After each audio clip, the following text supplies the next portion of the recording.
Bonjour à toutes et à tous, c'est un véritable plaisir d'être ici pour cette 11e édition de BIG. Nous remercions le public présent aujourd'hui à l'Accor Arena, ainsi que toute la communauté virtuelle qui nous suit via toutes les différentes plateformes digitales de BPI France.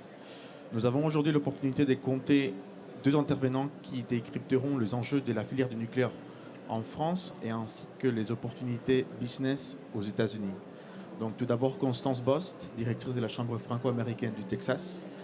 Et Constance accompagne au quotidien les entreprises françaises qui souhaitent s'implanter et réussir aux États-Unis, avec un regard particulier sur les dynamiques texanes. Et nous avons aussi Benoît Deforges, Managing Partner chez Ciparex, où il pilote notamment le Fonds France Nucléaire.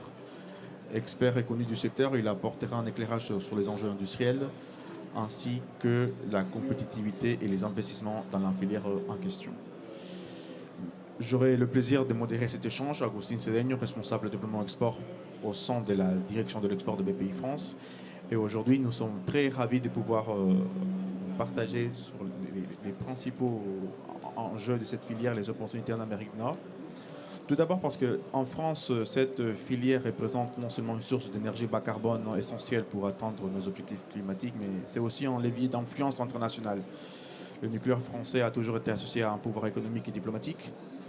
Il permet de réduire la dépendance énergétique, mais aussi d'exporter un certain savoir-faire et une technologie à forte valeur ajoutée.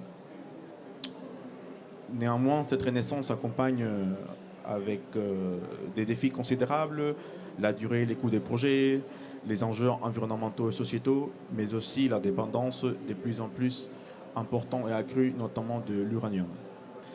Aujourd'hui, aux États-Unis et au Texas, notamment, on observe aussi un regain d'intérêt face au besoin de sécuriser un mix énergétique stable. Le nucléaire est donc considéré comme un pilier possible aux côtés des énergies renouvelables. Et c'est ce croisement entre dynamique américaine et savoir-faire français qui nous réunit aujourd'hui. Identifier les opportunités concrètes pour nos industriels dans un contexte mondial en pleine recomposition. Donc pour démarrer cet échange, je me permets Constance, de commencer avec toi et de poser la question suivante. Le Texas est souvent présenté comme un laboratoire énergétique aux États-Unis. Concrètement, quels sont les signaux que voyez-vous qui confirment l'émergence d'un nouvel intérêt pour le nucléaire civil dans cet État fédéral? Le signal fort, c'est l'implication du gouverneur, la signature de différentes lois, de fonds qui sont investis dans le nucléaire. Au mois d'octobre, il y a un salon dédié au nucléaire. Donc c'est vraiment, ça s'inscrit dans le paysage américain d'investir dans le nucléaire. Et le Texas étant la capitale de l'énergie, le Texas veut prendre le lead sur ce sujet. Donc je peux vous dresser un panorama, si tu veux, du nucléaire aujourd'hui américain. Donc le nucléaire aux États-Unis, c'est 94 réacteurs. Ça représente 20% de l'énergie électrique américaine. L'objectif dans les années 60 était d'arriver à 50%. Ça n'a pas été le cas pour des questions de marché, taux d'intérêt, où l'énergie nucléaire paraissait un investissement moins rentable. Les choses ont changé et c'est pour ça aujourd'hui qu'on en parle. L'énergie nucléaire apparaît aujourd'hui comme la solution pour répondre aux besoins du marché. Il y a un besoin en électricité qui est fort et dans les projections actuelles qui ne sera pas couvert. Donc l'énergie nucléaire apparaît comme la solution. Et ce qui est très intéressant, c'est de voir que c'est un sujet bipartisan. C'est passé sur le devant de la scène à l'époque de Joe Biden, qui s'était engagé à investir pour multiplier par 3 les capacités nucléaires américaines. Et Donald Trump a renchéri en disant qu'il voulait multiplier par 4 les capacités nucléaires. Excellent. Et dans cette dynamique bipartisane qu'on a pu constater aux États-Unis, Benoît, comment voyez-vous la situation en France? Comment aujourd'hui, via votre outil Fonds France Nucléaire, qui a été créé pour consolider et renforcer cette filière dans notre pays, comment voyez-vous les priorités d'investissement sur le territoire national et comment ces investissements peuvent-ils préparer nos industriels à mieux rayonner à l'international? Alors, quelques commentaires avant de répondre un peu plus précisément à ta question. Je trouve que l'exemple que tu viens de donner, Constance, est assez illustratif de ce qui se passe plus largement à l'échelle internationale. D'abord parce que, comme tu l'as dit, c'est bipartisan, ça dépasse les clivages politiques et où qu'on se trouve dans le monde. On a une tendance de fond qui est absolument considérable et qui dépasse ces clivages là où il en reste. Et ça, c'est des signaux qui sont très encourageants pour l'industrie nucléaire à l'échelle mondiale. Je pense que ce qui se passe aux États-Unis est assez illustratif. On a quand même Microsoft qui a fait redémarrer une tranche de Three Mile Island pour sécuriser l'approvisionnement en énergie de ces data centers et des capacités de calcul en IA avec un contrat d'off-take sur plusieurs décennies. Vous savez également qu'un certain nombre des GAFAM ont investi dans du nouveau nucléaire futur, enfin des nouvelles technologies à venir. Ce que je veux dire par là, c'est qu'au-delà des politiques publiques en matière d'énergie qui dépassent les clivages politiques, on a aussi de plus en plus d'acteurs privés qui sont des moteurs de ce redécollage.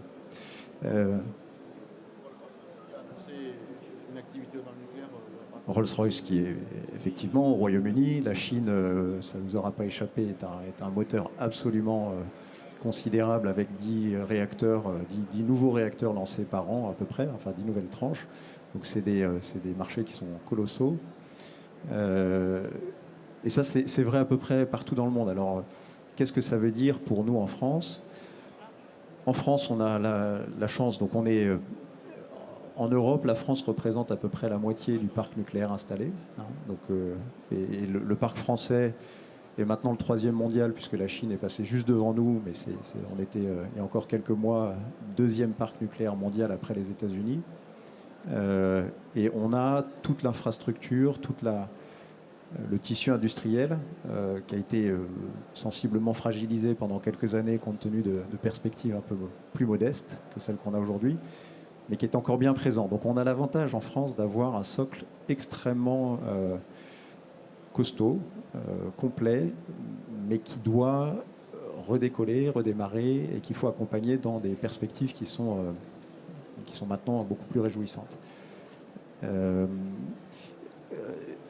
Comment est-ce que ces boîtes adressent le marché mondial ? En fait, on pourra détailler un petit peu, mais tout ça n'est pas complètement homogène. Il y a des entreprises qui sont déjà bien implantées à l'international. Et de fait, l'attraction internationale, notamment aux États-Unis, est un facteur de croissance qu'il faut accompagner.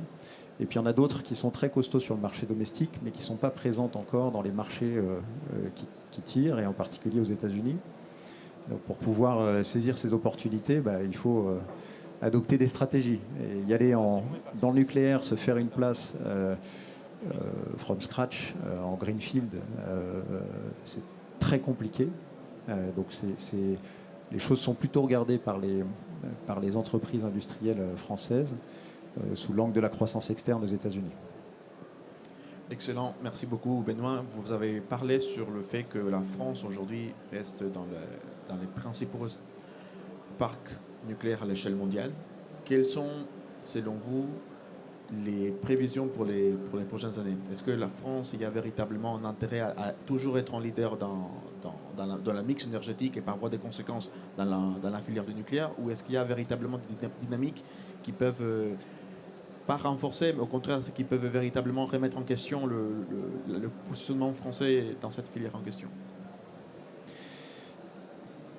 La France est le pays dont le nucléaire compte le plus dans le mix énergétique. Et ça changera vraisemblablement pas dans les décennies qui viennent, au contraire.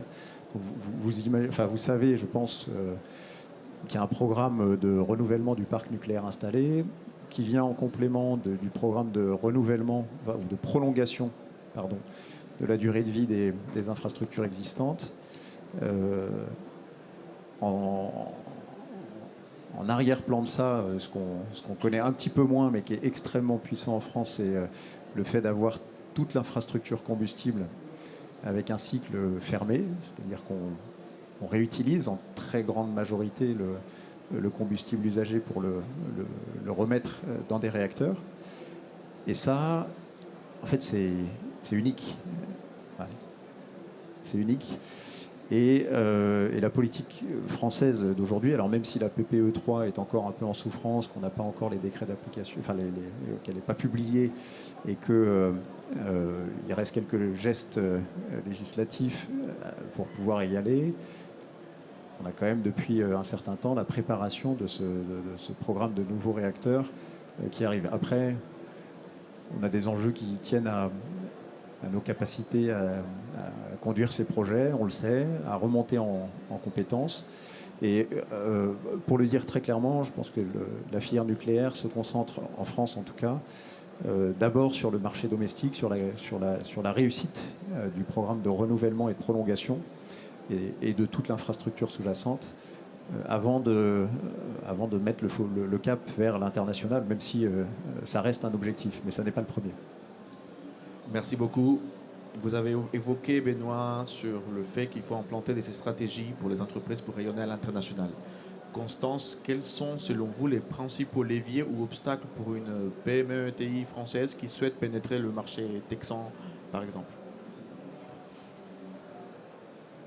Avant de parler directement des PME, peut-être préciser aussi comment le marché américain évolue dans le nucléaire. Et aujourd'hui, ce qu'on voit, ce sont d'abord l'aspect commercial du nucléaire et la taille différente on parle aujourd'hui des SMR. Et aujourd'hui, la manière dont ça se présente, c'est le capital risque qui investit dans le nucléaire avec les grands industriels. Donc tu avais parlé de Microsoft. Il y a Meta qui vient aussi de signer avec Constellation un accord de 20 ans. Amazon qui s'est engagé à construire 4 SMR, Google qui investit dans Kairos. Donc je pense que c'est aussi un marché qui est peut-être un peu plus morcelé, si tu me rejoins sur cette présentation, et donc qui donne de la qui ouvre aussi de la complexité parce que c'est un marché qui est plus divers et complexe. L'approche, pour revenir à ta question, sur l'approche pour les entreprises françaises, donc la chaîne de valeur du nucléaire est très large et on parle de très grandes entreprises comme d'entreprises plus petites qui sont positionnées sur des métiers de niche. Et le point commun, je dirais, c'est dans la stratégie adoptée, c'est de rentrer assez tôt dans la discussion. Les cycles du nucléaire sont assez longs. Même quand on parle des SMR, le cycle est assez long et l'investissement qui est fait aujourd'hui, donc voilà, je parlais de Google qui a investi chez Kairos, c'est une start-up de 2017 et les réacteurs ne sont pas encore construits. Donc ce sont des cycles plutôt longs, mais l'importance d'être dans la discussion dès le début. Et de manière très pratique, tu me demandais des conseils concrets, on est là grâce à la BPI et je pense que la BPI joue un rôle là-dessus. En emmenant les entreprises dans des lieux qui comptent, des forums de discussion qui réunissent à la fois, donc on parlait des investisseurs, le capital risque, les industriels qui ont des besoins en énergie et aussi les institutionnels. L'État américain soutient le nucléaire, en particulier sous l'angle technologique, des soutiens scientifiques avec le DOE, et il y a des forums aux États-Unis où tous ces acteurs sont présents. Et on est là pour encourager les entreprises françaises à participer à cette discussion à travers les programmes notamment que propose la BPI. Parfait, merci beaucoup. Benoît, vous avez évoqué que la priorité aujourd'hui, c'est de se concentrer sur le marché domestique avant d'aller à l'international, qui a véritablement un intérêt à maîtriser les sujets à l'échelle française, de développer la filière à l'échelle française pour ensuite donner cette prochaine étape, aller à l'international tout en ciblant des stratégies. Quels seraient, d'après vous, les types d'acteurs ou des technologies qui vous paraissent les plus stratégiques au sein de la filière du nucléaire à développer à l'international? En fait, je crois que je vais répondre un peu différemment. Enfin, je ne vais pas complètement répondre à la question telle que tu l'as formulée, mais la priorité de la France en matière d'investissement, elle va plutôt sur le marché domestique. Là, c'est la politique, c'est la stratégie presque commerciale d'EDF qui est détenue par l'État. Marché domestique, parce que les enjeux sont absolument clés. Et le marché export, il est complexe à aborder pour vendre des nouveaux réacteurs de 3e génération. Et là, je fais une distinction qui est la très grosse puissance, les EPR qu'on connaît en France et qui font l'objet de nouveaux programmes domestiques, versus la plus petite puissance et les SMR dont tu parlais, Constance, qui sont peut-être pour au moins une partie d'entre eux plus prospectifs en termes de temps de développement, parce qu'il y a toute la phase de conception avant les phases de réalisation, mais qui pour le coup, eux, ont un marché international qui est beaucoup plus vaste. Pourquoi ? Parce que quand on parle de SMR, on parle d'unités de puissance qui sont plus modestes, qui peuvent s'intégrer dans des réseaux d'électricité qui sont moins costauds, et donc c'est beaucoup plus vaste. Et puis vous pouvez très facilement, et ça fait partie du marché des SMR, remplacer des capacités de production carbonées, donc une centrale charbon qui fait quelques centaines de mégawatts, vous la remplacez très simplement, c'est pas plug and play, mais enfin presque, par un SMR ou une paire de SMR. Et donc là, ça ouvre un champ des possibles qui est extrêmement vaste. Et là, c'est absolument clé pour ces acteurs-là de se positionner sur les marchés qui font sens et qui correspondent à la gamme de puissance que vous adressez quand vous êtes un développeur de technologie SMR. Peut-être un point là-dessus, pour tout le tissu industriel sous-jacent qui travaille déjà pour le nucléaire, c'est-à-dire qui sont soit dans les services à la maintenance, soit dans la fabrication de composants, dans les études de conception, de reconception d'une capacité déjà installée ou sur le point de l'être. En fait, ces boîtes-là, elles commencent à travailler pour les programmes SMR, pour les développeurs. Et c'est extrêmement intéressant pour elles d'être embarquées, parce que quand vous avez conçu un composant qui est qualifié pour entrer dans une conception d'un réacteur, vous êtes normalement en grande partie embarqué sur tous les développements des commerciaux, des développeurs de ces réacteurs. Donc, autrement dit, une boîte qui fait de l'instrumentation ou de la robinetterie pour un SMR qui a des perspectives très importantes, une fois qu'elle est qualifiée, normalement, elle peut envisager de se développer avec le développement du marché des SMR. Et ça, on l'observe de plus en plus aujourd'hui. Excellent, merci beaucoup. On constate beaucoup au sein de la filière du nucléaire que la durée et les coûts des projets peuvent varier fortement. Il y a le cas emblématique de le réacteur Flamanville, auquel il a été lancé 12-15 ans après la date initiale, et ça a coûté quelques centaines de milliards d'euros supplémentaires. Est-ce qu'on peut avoir le même bémol, les mêmes inconvénients avec les SMR ? Alors, on n'est pas encore dans les centaines de milliards d'euros supplémentaires sur Flamanville, mais effectivement, ça a coûté évidemment beaucoup plus cher que prévu. Sur les projets SMR, c'est compliqué à dire. Ce qu'on sait, c'est que c'est des projets qui prennent du temps. Oui. Ce qu'on sait aussi, quand même, il faut le souligner, c'est que ce sont pour beaucoup d'entre elles des technologies qui ne sortent pas de nulle part. C'est des concepts qui ont été développés dans les années 60-70, qui sont remis au goût du jour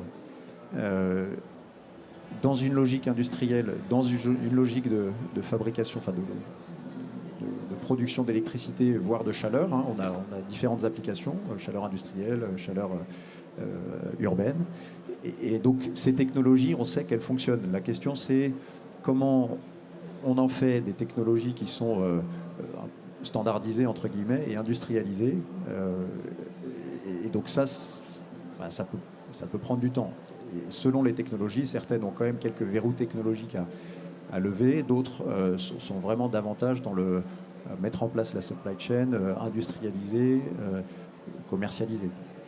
Donc on n'est pas du tout sur le risque associé à la conduite d'un projet à un endroit avec des spécifications qui évoluent compte tenu de la réglementation qui elle-même évolue, ou de difficultés qu'on peut avoir sur un projet. Là, on est plus dans la transformation à l'échelle industrielle, et ça a des risques. Mais excellent, merci beaucoup. Constance, aujourd'hui, le Texas, vous l'avez évoqué, qui a un soutien très important de la part du gouverneur. Il y a tout un rapport qui a été lancé, qui a été publié. Il y a toute une série de réacteurs qui sont en train d'être mis à disposition et en train d'être développés sur le sol texan. Comment voyez-vous concrètement les opportunités françaises dans la filière du nucléaire au Texas? Est-ce qu'il y a des cas concrets auxquels vous pouvez partager avec notre public présent pour pouvoir encourager davantage les industriels français à connaître le marché texan et à voir véritablement qu'il y a des opportunités pour nos industriels? Oui, complètement. Pour rendre les choses très concrètes, on a au Texas déjà un tissu d'entreprises françaises très fort. On a les grands groupes français bien installés au Texas, évidemment Total, Air Liquide, Engie, Technip. On a nos champions qui sont là et qui ont une empreinte économique puissante. Et elles sont entourées de beaucoup de TI et de PME françaises qui sont sur des technologies de niche. Et ce qu'on observe, c'est l'intérêt des entreprises françaises qui ont des technologies de niche, qui s'appliquent sur différents secteurs, qui s'intéressent au nucléaire, qui participent au forum et qui se positionnent. Donc comme je vous disais, le mois prochain, il y a un forum du nucléaire à Austin, au Texas.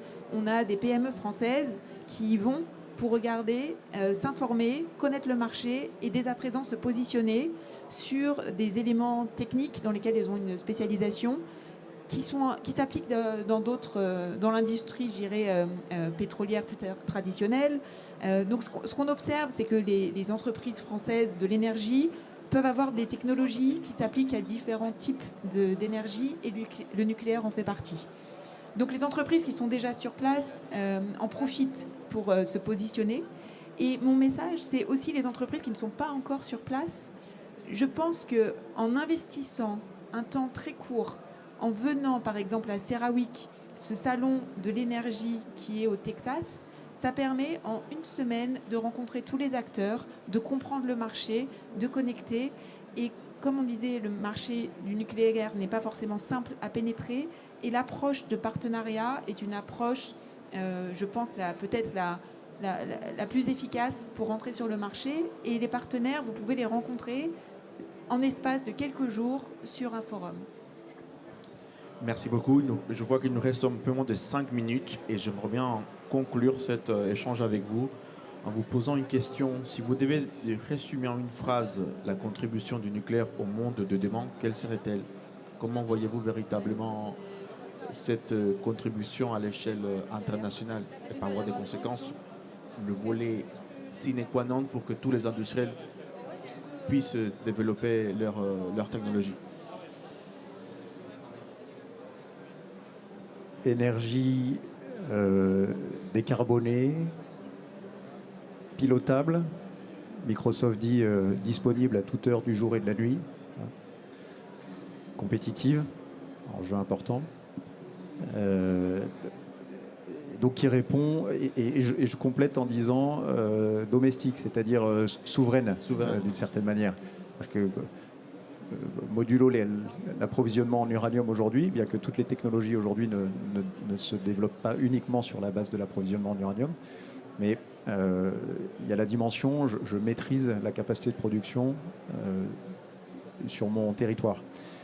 Ça, je pense que ça a été exacerbé par les événements récents depuis 2022 et que c'est d'autant plus vrai aujourd'hui que ça ne l'était, c'était déjà vrai, mais ça l'est encore plus aujourd'hui que par le passé. Donc, énormément de facteurs qui font que le nucléaire est absolument indispensable. Moi, je suis convaincu qu'on aura des nouvelles constructions, qu'elles iront au bout parce que ça fait partie des enjeux. Nouvelles constructions au sens où on entend aujourd'hui des gros réacteurs. Et je suis aussi convaincu de la pertinence des SMR. Il y en a maintenant aujourd'hui qui sont à l'échelle, qui commencent à être à l'échelle commerciale en Chine. Il y a des projets au Canada, des projets au Royaume-Uni, des projets qui ont été largement accompagnés par le DOE aux États-Unis. Il y en a partout dans le monde. Et donc, il y aura de la place pour les SMR. Et en parlant des SMR, Benoît, vous voyez que ça peut être aussi déployé sur les puissances émergentes? Ça ne serait pas une énergie pour les pays riches? Parce que c'est une énergie quand même, une infrastructure chère pour... Il y a différentes technologies, il y en a qui sont intrinsèquement sûres, il y a des enjeux de sûreté qui sont très différents. Il faudra quand même pour tous les pays qui souhaitent s'équiper avoir une infrastructure nucléaire au sens d'une autorité de sûreté, des compétences. Mais très certainement que le SMR est un bon point d'entrée dans le nucléaire pour des nouveaux entrants, entre guillemets. Parfait. Et Constance? Oui, pour répondre à la même question, le mot indispensable, voilà, le mot indispensable me paraît... En fait, c'est pour ça qu'il n'y a pas de débat et que c'est transpartisan. Les mots changent. On l'a vu aux États-Unis entre Joe Biden et Donald Trump. La présentation du sujet a changé, mais le fond reste le même. Il y a un besoin qui est là. Merci beaucoup. Il nous reste encore 1 minute et demie pour des questions. Si le public a quelques questions par rapport à cet échange que nous venons d'avoir, très enrichissant sur la filière du nucléaire, sur les opportunités aux États-Unis et surtout sur la prépondérance que le nucléaire aura dans les prochaines années à l'échelle planétaire. Donc, quelques questions peut-être.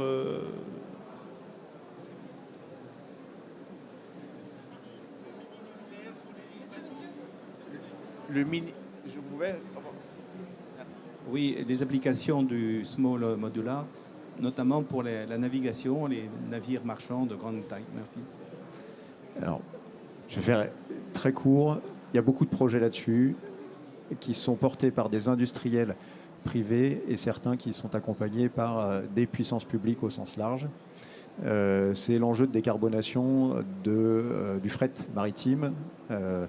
Donc, ce sont des hypothèses aujourd'hui qui sont en cours de développement. Il y a des gens qui investissent là-dedans. Il y a quelques barrières réglementaires qu'il faudra lever parce que avoir un réacteur nucléaire dans des eaux internationales, il faut savoir comment tout ça est régulé. Mais c'est un vrai sujet qui est à l'étude aujourd'hui, qui s'ouvre. Et il y a des initiatives qui sont très intéressantes là-dessus. On peut en parler si vous le souhaitez. D'autres questions? Une dernière question?